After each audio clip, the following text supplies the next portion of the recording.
সরকার দেশের স্বার্থে নয়, নিজেদের স্বার্থে চট্টগ্রাম বন্দরের টার্মিনাল বিদেশিদের হাতে তুলে দিতে চায়, কিন্তু দেশের মানুষ জীবন দিয়ে হলেও তা রক্ষা করবে।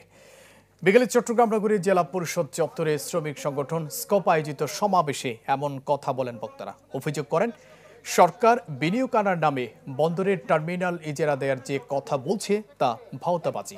কেননা বর্তমান টার্মিনালে বড় কোনো বিনিয়োগের সুযোগ নেই। সরকারের সিদ্ধান্ত থেকে সরে না এলে আন্দোলনের মাধ্যমে তার ঠিকানার ঘোষণা দেন তারা। পরে একটি বিক্ষোভ মিছিল স্টেশন রোডে গিয়ে শেষ হয়।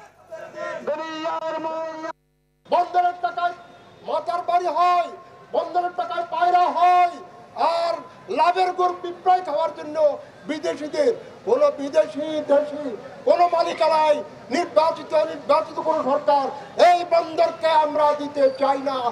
এখন একদিকে বন্দর রক্ষার আন্দোলন যেমন আমাদের চালাতে হবে, তেমনি যাতে জনগণের প্রতিনিধিত্বশীল সরকার দ্রুত আসে সেটার কাজও আমাদের করতে হবে। সেটা না হলে আমরা এই ধরনের সরকার হচ্ছে এক ধরনের আপনার ভাড়াটিয়া সরকার। সে কার উদ্দেশ্যে কার কাজ করবে আমরা জানি না।